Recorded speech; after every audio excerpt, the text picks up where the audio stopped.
Hey you guys, welcome back to Southern Latitudes. I'm Robin, and today, actually we should back up. I already did some projects yesterday, and but I haven't shown you it. In fact, I didn't even have the camera along for it, but I will show you as soon as I get done with this. I will show you, I cleaned out the corner over there, kind of where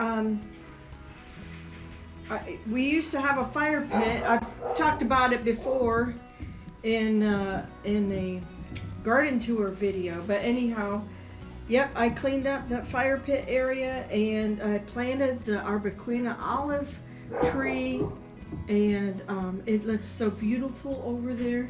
And Jack was working on my automatic coop door opener. He got that going, and it goes up. It went down last night with the sunset, and it was up this morning with the sunrise, so that was nice to see that it worked.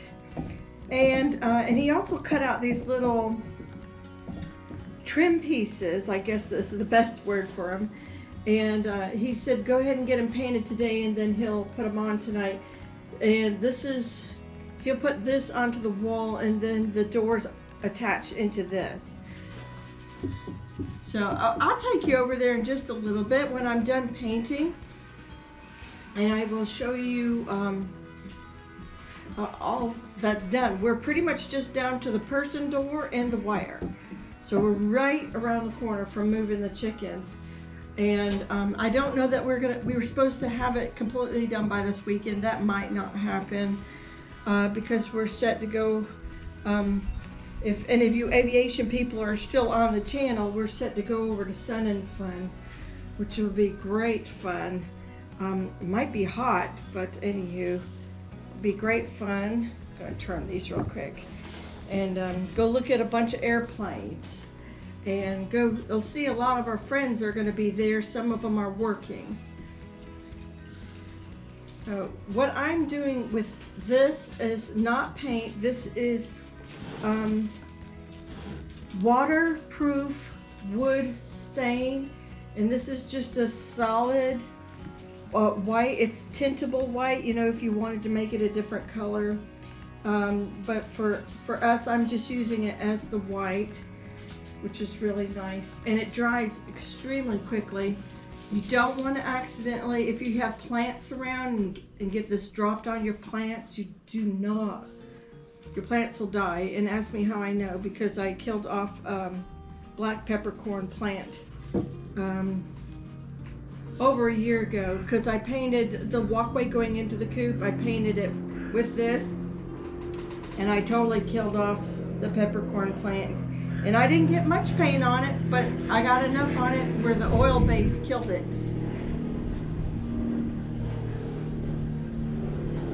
Also, this morning, all weekend I've been doing harvesting, but this morning in particular, I harvested a whole lot of cherry tomatoes, the yellow, I think Napa Chardonnay, but they could be Blue Cream's berry cherries.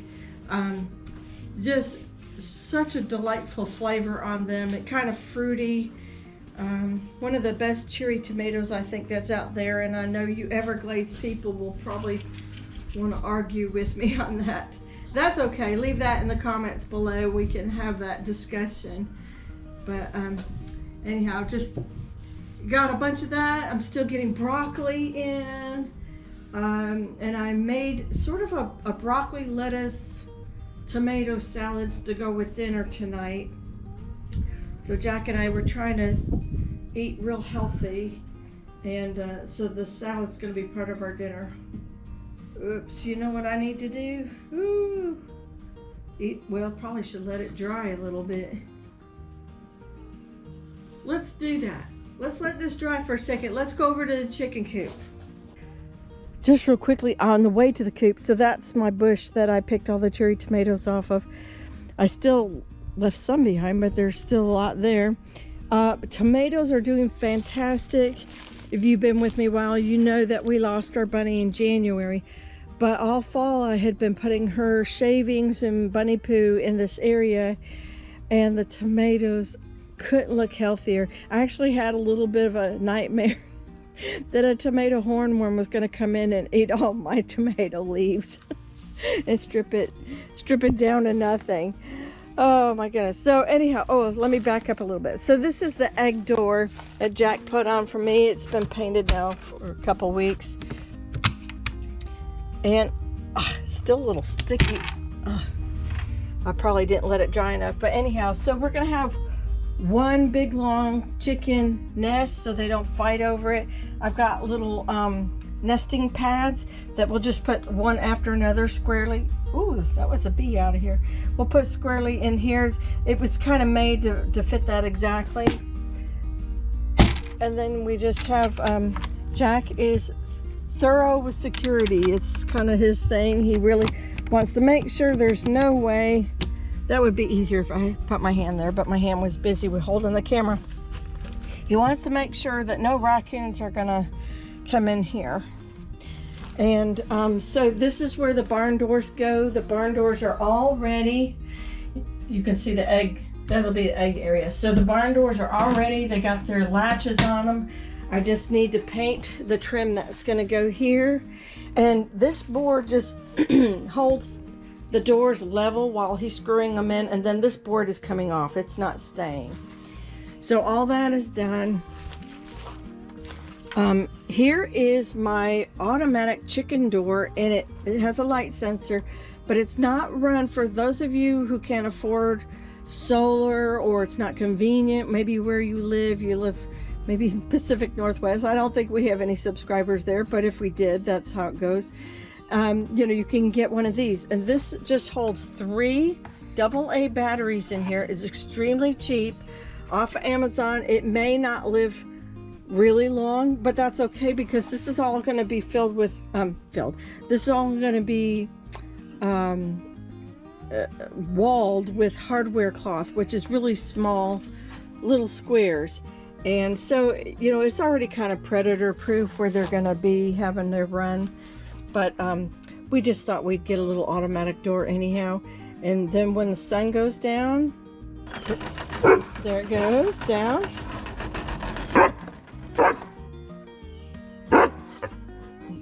But he's possessed. Okay, now take the hand off of it.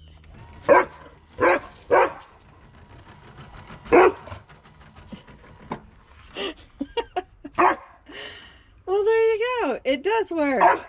That's pretty cool. So, hope you enjoyed that little chicken coop update. We're really close to moving them over.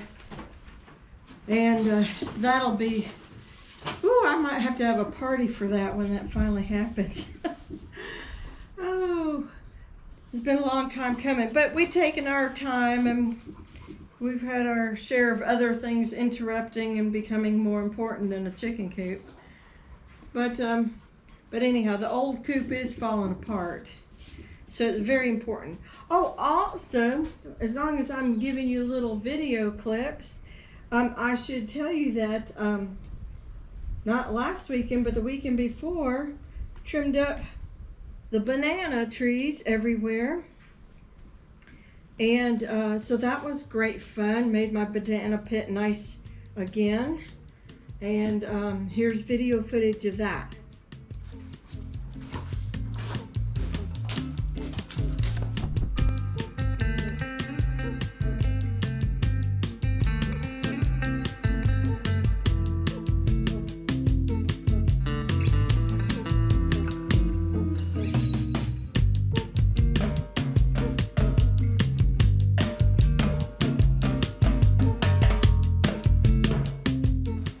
Well, I hope you guys enjoyed seeing these little clips that I've been saving up, but didn't really have a full video for you.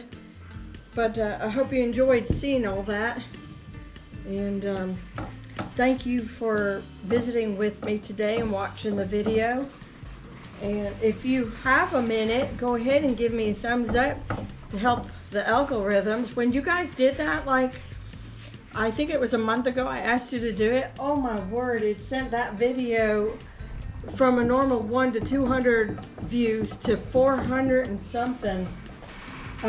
It's really amazing how those algorithms really do work and help out a channel. So I appreciate if you do that. Always give a comment. I love that. We have a lot of good dialogues, interesting exchanges of information, and what grows well in your garden might not grow well in mine, but we can all learn from each other. Maybe it grows good in somebody else's garden, or maybe like this year, you know, I just haven't really focused much on the squash family plants, and maybe there's somebody else doing that. By the way, my big slicing cucumbers did come up, and so did my pickling cucumbers, but then a lot of my melons died in this heat. We're having ridiculous heat and drought. So, you know, do I have time to still get melons in? I don't know, but I think I'm gonna try. And then also, I think it will be April in just a few days. Maybe by the time you see this video, if I don't get myself out in a timely manner. But you know, it's excellent time to start putting in your Seminole pumpkins. What else have I got? I've got Seminole pumpkins. I've got South Anna butternut squash, which is a hybrid of the Seminole pumpkin along with the Waltham butternut squash, and it does excellent in this heat. If you could do Trombino, you can do the that's the curvy one. There's another Italian one that loves heat too. I'll put it down below. It's escaping my brain while I'm doing this other thing. Put all your heat things. Put your roselle in if you don't already. I noticed some of you already got your roselle in, making me look bad and slow. So I've got my cranberry hibiscus in, but I don't have my roselle up. So that needs to go in soon. Usually I do that by April 1st. And then that way I'm picking it by September, if we're not having a hurricane. So anyhow, I'm sure there's other things I'm forgetting, but we'll capture it in another video, and I'll just get back to finishing up these little things. So you guys take care, God bless, and I will see you in the next one. Bye-bye.